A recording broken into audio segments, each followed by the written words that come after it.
Hey, this is Angela with this week's Living the Shift. So, what is this term oneness that we talk about so much? Many people are starting to use it interchangeably with sort of the term spirit and source and God and all that. The oneness, the part of what we all are a part of. We are all part of the spark of the divine. So, the first step is that empowerment of taking ourselves, our power back, and remembering that we are actually sparks of the divine. We are part of the divine, and so we have that power. We're fully empowered ourselves.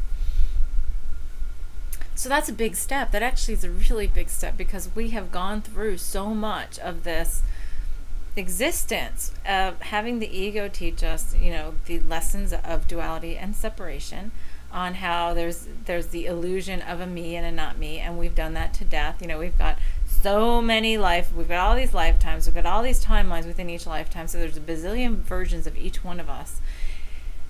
And there's it's just, and levels of consciousness and all this kind of stuff.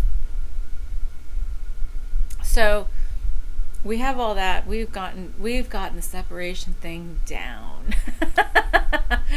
So now we're coming back to this oneness, right? We've done it. We're coming back around. Okay.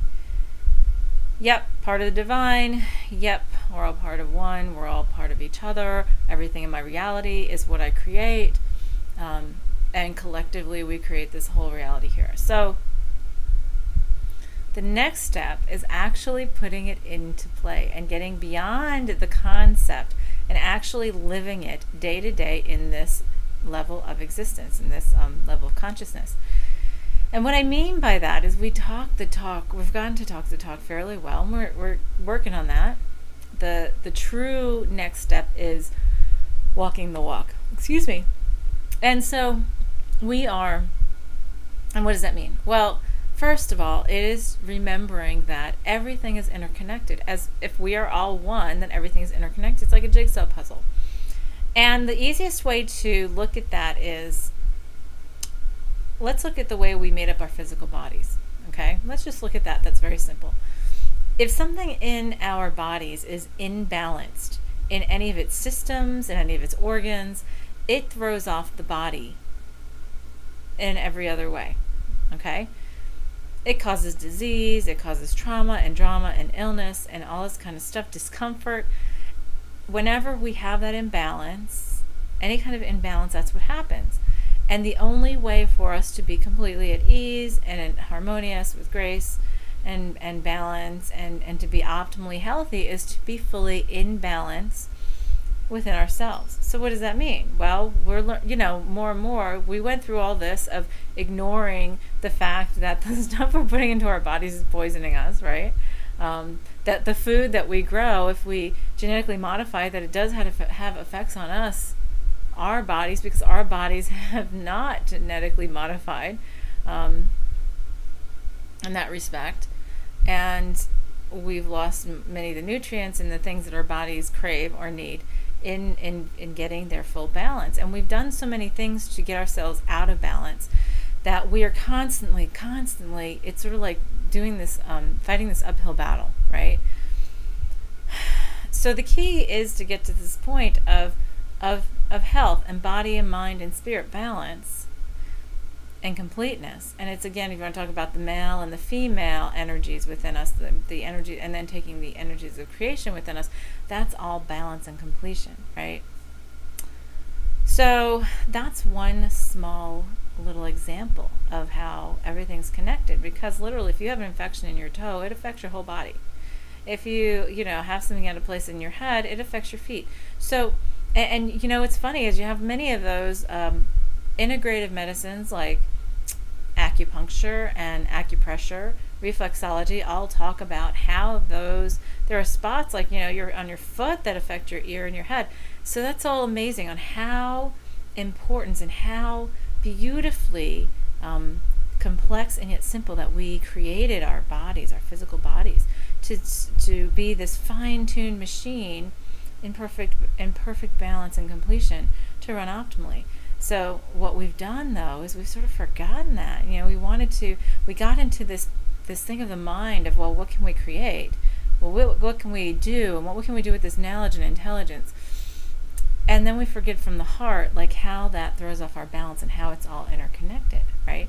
So another example of this is going to the earth level. Okay, so as our organs are part of our body, and as our cells, like 2 to 3 trillion cells with all of their own consciousness, make up our own our entire body, each of our bodies, we all, and that's us, the plants and the animals, the elements, all make up earth and earth's consciousness,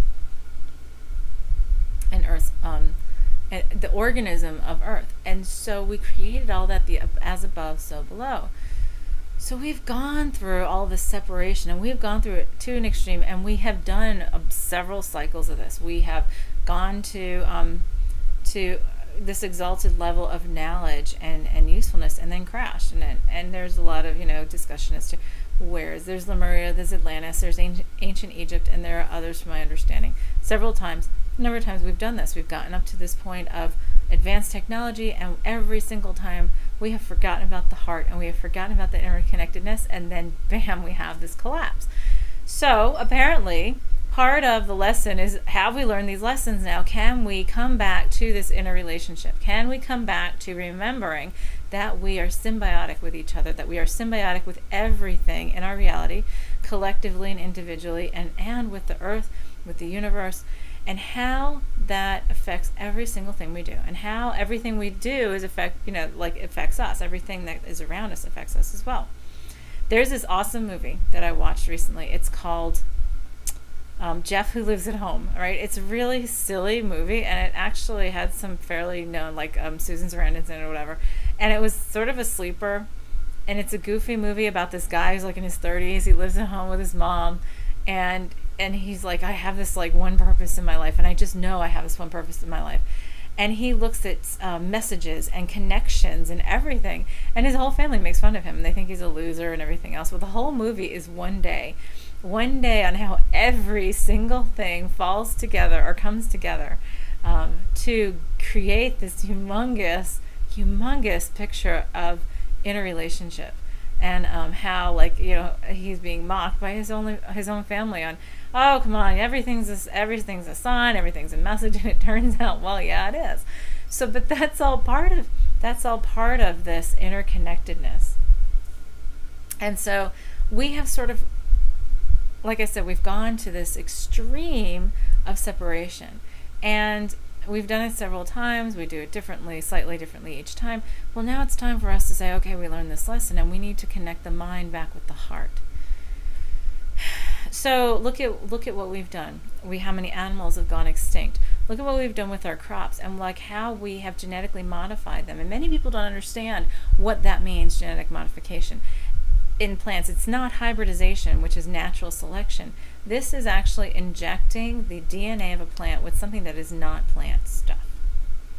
It's typically via a virus, and it has to do with, so what we do, and then what we haven't done though is gone and tested how it affects the interrelationship. But now we're seeing it's been out long enough, and it's being used long enough, and with a far enough reach that we're seeing how it's negatively affecting the way the balance of everything. And we've had weeds that have changed to be resistant to almost any kind of of like Roundup or weed killer that growers can put out there. We have pests, we have insects that have changed their structure to overcome the pesticide and the repellents that they build into DNA to plants. Now the other thing is, look at what they're building into the DNA of plants, and then we're eating what's coming out of those plants. And then we have all these sicknesses and irritations which manifest themselves into allergies and all these other kinds of sicknesses. And what is an allergy but an irritation by the body? And we have more allergies than ever before. And why? We're out of balance. We're irritated by our surroundings and our planet, and we're irritating our planet just as much by what we're doing from the mind without the heart connected and saying, how is this interconnecting all of us? Look at we have the bee colony collapse disorder that's like widespread and an epidemic. Well, if we don't have bees, we don't have pollinators. We don't have pollinators, guess what? We don't have vegetables. It's all this, and people don't realize, oh, well, I really don't like bees. Well, guess what? Bees have nothing to do with you. Bees are part of that natural symbiosis of nature on how we feed ourselves and how we perpetuate the species of plants and vegetables and flowers and everything else. And everything has a purpose. Everything is interrelated. We put all this together so perfectly and amazingly so that we were also symbiotic. And yes, we have evolved and we have changed. And as we do that, things change, and our DNA has evolved and everything too. But we have gone beyond that, taking consideration of the symbiosis, taking consideration of that interrelationship. And it's time for us to step back and stop racing, ahead in terms of doing it to prove that we can do it, instead of saying, let's look at what will really help us bring things back into balance. I'll tell this story really quick because I'm running over already. But when I used to have an organic herb nursery, and when I first started doing that, I had tried to apply the organic stuff via old conventional methods of gardening. Meaning conventional methods in the United States is spraying with pesticide if you have bugs, and using fertilizer, using chemical fertilizer and all that kind of stuff. So when you change over to organic, well then, I have all these organically approved ones that I can use, especially pesticides and fungicides and things like that. Well, guess what? So the first couple of years, I'm finding I'm fighting a battle all the time because I can't get everything in balance. Because if one thing happens and I use this, organically approved spray or something, and then something else would fall out of balance. Excuse me. So after about 2 years of this, I finally heard, and this was well before I was doing this work. So the funny thing is, I remember, wow, God, I was actually listening to that voice before I realized I was listening to that voice. I remember hearing in the greenhouses, stop, step back, and let it balance itself out. And I wanted to. I was like, yeah, but I want to control. I want to control this. I want to feel like I'm controlling this. And all I kept on getting was, step back, step away from the plants and let them. And you know what? It took me a couple months and I lost some plants in the process of whatever. But what happened was, eventually, guess what? Natural predators came into the greenhouses to get the pests off the plants. Natural things adjusted so that I then I learned how to grow certain plants together to minimize disease and everything else. And after a year of doing this, it became so easy because I'm like, oh wow, well, let's see, I have all of these, mantids and ladybugs and spiders and stuff eating the bugs that would hurt my plants, and everything was balancing out because I stopped trying to control it with other things and inserting different would I boost my plants with certain kinds of feed? Yeah, but they were natural feed without these really big spikes in chemicals. And guess what? They were so much healthier and so much more thankful for me to be able to do that in a more moderate way, and they stayed happier longer and they lived longer because of that. So just a few examples of this interrelationship. And it is a very spiritual thing because we are all part of this oneness. And this is truly what the oneness is all about. Remembering that you and I are the same, but also the plants, the animals, the earth, the elements. We are all interconnected. And if we rape one and strip it down, then we are creating an imbalance, which what happens in our bodies, like I said, it causes disease. It causes dysfunction. It causes us to get sick in some way, shape, or form, and preventing us from moving forward.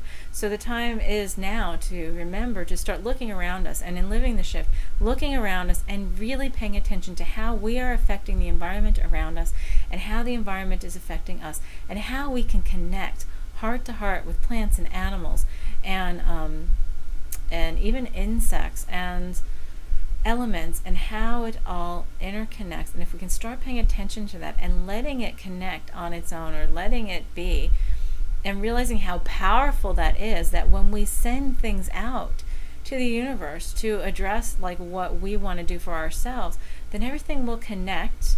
And if it's all in balance, it will be in play very easily for us and come back to us in the highest and best way. So on that, I'm going to let you go. Have a great week. This is Angela with this week's Living the Shift.